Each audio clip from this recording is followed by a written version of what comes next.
भारतीय राजकारणामध्ये आता एक नवीन पायंडा पडत चाललेला आहे आणि याचे शिल्पकार म्हणून जर कोणाला बघितलं जाईल तर या देशाचे पंतप्रधान नरेंद्र मोदी आणि देशाचे गृहमंत्री अमित शाह यांना बघितलं जाईल।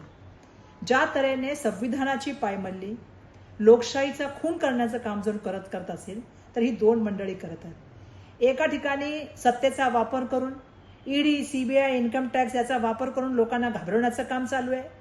दुसऱ्या ठिकाणी फंड देण्याच्या नावावरून त्या ठिकाणी लोकांना पैशाचं आमिष दाखवले दिलं जात आहे आणि अशा तऱ्हेने मोठ्या प्रमाणामध्ये घोडेबाजार करून लोकप्रतिनिधी, त्यांना लोकप्रतिनिधीचा अर्थ तरी कळतो का, पण लोकप्रतिनिधींची खरेदी आणि विक्रीचा व्यवहार सध्या सुरू आहे आणि हे भारतीय राजकारणाला अभिप्रेत नाही आहे।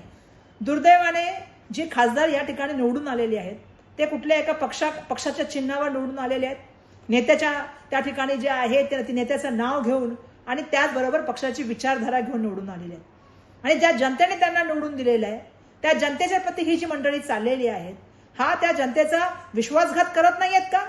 माझं जनतेला विचारणं आहे, ही तुमची फसवणूक नाही आहे का?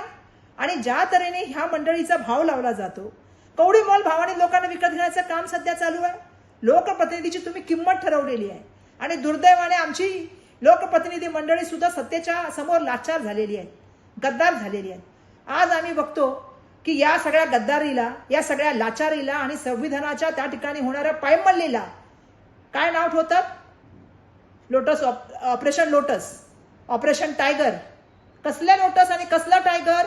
तुम्ही संविधानचं ऑपरेशन करताय, तुम्ही संविधान खतम करताय, या देशाची लोकशाही खतम करताय, तुम्ही लोकप्रतिनिधींचं असलेलं जे अनन्यसाधारण महत्व आहे ते तुम्ही खतम करताय, तुम्ही जनतेची फसवणूक करताय। आणि मला या ठिकाणी सर्वांना सांगायचंय, या सगळ्या गोष्टीला आपल्याला थांबवावं लागेल। आज आम्ही बघतो लोक टीएमसीच्या चिन्हावर निवडून आली, जाऊन तिकडे बसली। आज आपण बघतोय त्या ठिकाणी उद्धव बाळासाहेब ठाकरेचे निवडून आलेले खासदार आज जाऊन एकनाथ शिंदेला भेटण्याचं त्या ठिकाणी चाललेलं आहे। काय चाललंय ही नवीन परंपरा आणि काय चाललंय या गोष्टी? या संविधानाला अभिप्रीत आहेत, जनतेला अभिप्रीत आहेत, लोकशाहीला अभिप्रीत आहेत। स्वतःच्या स्वार्थासाठी काही त्या ठिकाणी लोक जे आहे ते विकण्याचं काम करतात। माझं या ठिकाणी सांगणं आहे, अशा लोकांचा उदो मीडियाने सुद्धा बंद केला गेला पाहिजे। तुमच्यासमोर विषयच काय आहेत? आंबा, हापूस आहे की पायरी आहे, मेलडी?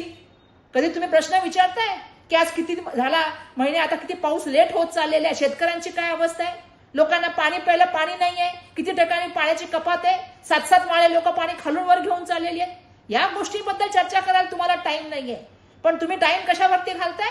ह्या तऱ्हेने एक प्रोपोगंडा निर्माण केलेल्या एका यंत्रणेबद्दल सातत्याने चर्चा सुरू आहे। मला या ठिकाणी सांगायला पाहिजे, ही चर्चा बंद करा आणि त्या ठिकाणी मला जनतेला आवाहन करायचंय, जर आपल्याला सगळ्यांना संविधान वाचवायचं असेल, ही लोकशाही वाचवायची असेल, महाराष्ट्राची प्रगत आणि पुरोगामी प्रतिमा वाचवायची असेल तर आता आपल्या सगळ्यांना एकत्रपणे येऊन लढावं लागेल, अशा लोकांना धडा शिकवावा लागेल आणि ज्या तऱ्हेने ह्या राजकारणाचा उदो चाललाय तो थांबवावा लागेल। त्यासाठी मला सर्वांना आवाहन करायचं की एकत्रपणाने या आणि अशा या महाराष्ट्राच्या या जाणाऱ्या लोकांना येणाऱ्या काळामध्ये त्यांना घरी बसवण्याचं काम आपल्या माध्यमातून व्हावं, हीच या ठिकाणी मी आपल्या सगळ्यांना त्या ठिकाणी विनंती करते आणि आवाहन करते।